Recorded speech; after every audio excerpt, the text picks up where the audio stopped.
안녕하세요 여러분. 오늘은 이 부동산 시장을 알아볼 텐데요. 지금 이 하락이 일시적인 것인지 금리가 내려가면 조금 멈추게 될지 그래서 내 집 마련 타이밍은 조금 어떻게 잡아야 되는지 요거를 고민을 한 번에 해결할 수 있는 이 정말 중요한 지표를 보여드리고 설명을 해드릴 텐데요. 정부의 정책도 시장이 어떻게 움직일지 이것도 말씀드리도록 하겠습니다. 일단 영상을 시작하기 전에 제가 3년 전부터 이 부동산 하락을 예측을 했습니다. 이때는 저를 막 엄청 욕을 하거나 비웃거나 이런 분들이 되게 많으셨는데요. 지금 상황은 부동산이 굉장히 침체기에 들어가는 모습이죠. 그런데 여태까지 소위 전문가들이라고 하는 사람들은 뭐라고 말했죠? 더 올라갈 거다. 끝도 없는 상승론? 이런 거를 펼쳤습니다. 이제 시간이 지나 보니까 그들의 말이 다 거짓말이었다는 것을 알게 되셨죠. 지난 이야기지만 그래도 한 가지 체크해 봐야 될 게 이 사람들이 얼마나 나쁘게 거짓말했는지, 그리고 우리가 다시는 속으면 안 되니까 이런 것을 꼭 알아야 되겠죠. 그러면 제가 이 영상을 만들었을 때 2018년 7월 그리고 2020년 9월 이때 부동산을 매수했으면 돈을 벌 수 있었을까요? 말은 쉬운데 우리 투자 관점에서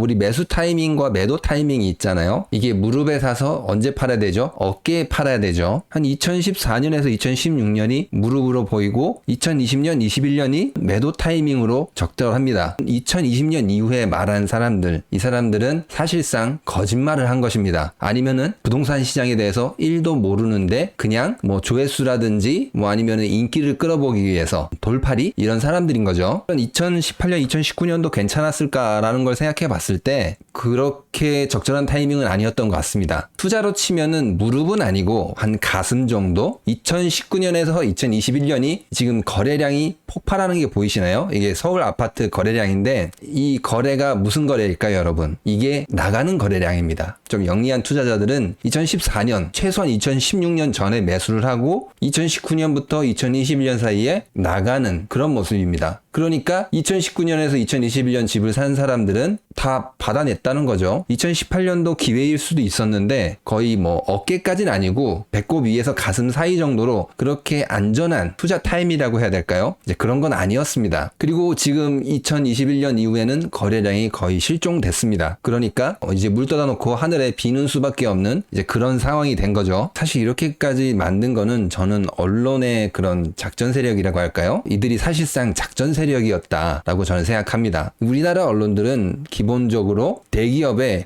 홍보 회사 정도로 생각하시면 됩니다. 이제 대기업들한테 돈을 받고 좋은 기사 써주고 홍보 창구, 아무튼 언론들의 이런 농간들 이제 다시는 속지 않으시길 바랍니다. 앞으로 이 방향에 대해서 조금 궁금하실 거예요.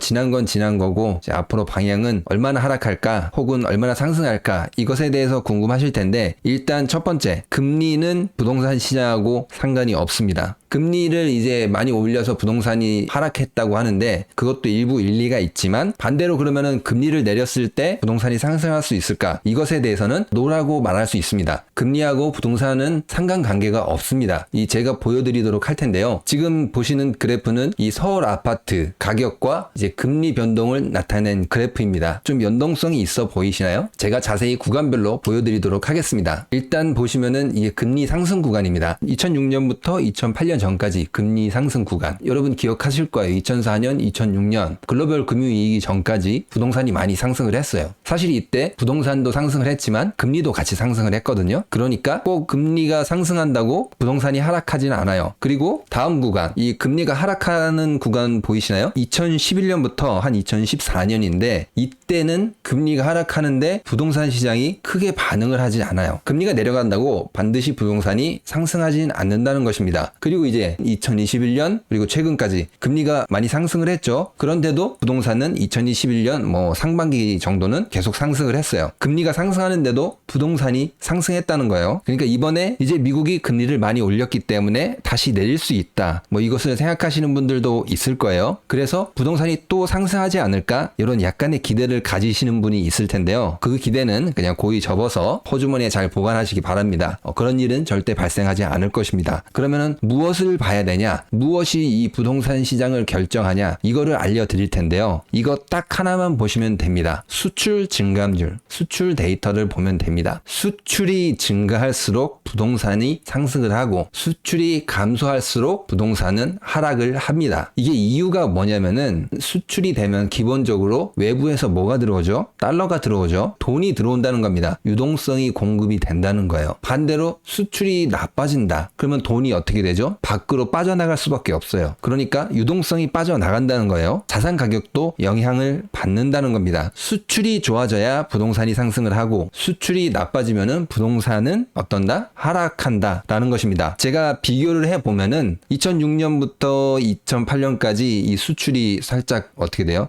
좋은 실적이 나오죠. 서울 부동산 가격 상승을 했습니다. 2009년부터 2016년까지 수출은 감소합니다. 그와 맞춰서 서울 부동산 가격도 보시면은 그냥 옆으로 횡보를 해요. 딱히 큰 변화가 없습니다. 2013년, 14년 이때 누가 부동산에 투자하냐? 투자하지 말아라.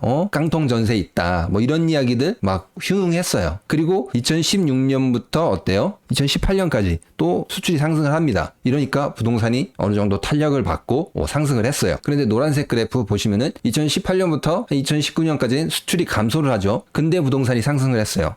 이거는 조금 특이하죠, 여러분? 이거 왜 그러냐? 이거는 여러분들 잘 아실 거예요. 가계부채 때문이에요. 그래서 이때 문제가 많이 됐던 거예요. 이게 정상적인 상승이 아니라 수출을 많이 해서, 그러니까 돈을 많이 벌어서 그걸로 인한 경제가 좋아져서 이게 자산 가격이 상승한 게 아니라 이게 결국에는 부채로 상승했다는 거예요. 그래서 가계부채 터진다, 위험하다 이런 이야기가 나온 것입니다. 이때만 딱 예외고 이제 또 다시 2020년, 2021년까지 수출이 또다시 증가했죠. 이때 좀 흐름을 잘 타서 우리나라 수출도 증가해서 같이 자산 가격인 부동산도 상승을 한 것입니다. 그리고 이제 최근 들어서 이제 수출이 막 곤두박질 치고 있죠. 이렇게 되니까 부동산도 지금 뭐 딱히 부동산에서 좋은 소식이 들려오고 있지는 않습니다. 부동산과 이 수출 증감률 엄청 중요하다는 거 이제 이해하셨죠? 이 부동산하고 이 금리하고는 별로 그렇게 큰 상관이 없어요. 금리를 아무리 내려도 부동산은 수출이 회복을 안 하면은 부동산 가격은 오르지 않을 거예요. 이제 그거를 꼭 알아두시고 저점을 잡고 싶다. 내 집 마련을 할 수 있는 가장 좋은 타이밍이 언제일까? 이거를 생각하면은 이제 우리나라 수출이 어느 정도 회복했을 때, 그러니까 세계 경제도 조금 회복을 하고 조금 수출이 늘어난다, 수출이 좋아지는 그런 정책을 펼친다, 수출이 좋아지고 있다, 그런 신호가 올 때 부동산 가격이 상승 전환할 수 있는 기회입니다. 수출이 조금 괜찮아지고 있다, 이때 남들보다 조금 빨리 사야 되지 않을까? 이런 거를 조금 고려할 수 있겠죠. 정부 정책의 효과는 어떻겠냐? 이거를 간단히 말씀드리면은 효과 없어요, 이거. 그냥 부동산 규제 완화하고 뭐 LTV 50, 뭐 대출 더 받게 해준다? 이거 그냥 효과 없어요. 이거는 2008년 글로벌 금융위기 때 이후에도 똑같아요. 이때도 뭐 규제 많이 풀어주고 2013년 이때 부동산 3법 통과해가지고 뭐 대출 엄청 많이 받을 수 있게 해주고 이런 거 해줬죠. 근데 시장은 바로 반응하지 않았어요. 그렇기 때문에 시장에 별로 효과도 없을 겁니다. 오늘 결론은 부동산 타이밍 알고 싶다. 무엇을 봐라? 수출 증감률을 봐라. 수출에 따라서 변할 수 있다입니다. 영상을 마치기 전에 전문가들이 조금 이야기하지 않는 이제 여러분들 경제 호구 탈출하시기 위해서는 제가 이렇게 영상도 만들어 드리지만 제 책을 또 구매하셔가지고 보시면은 굉장히 도움이 될 것입니다. 책 링크는 제가 요 설명 더보기란에 남겨두도록 하겠습니다. 그러면 오늘 영상 여기까지 하도록 하겠습니다. 구독과 좋아요, 알람 설정은 영상을 만드는데 많은 힘이 됩니다. 감사합니다.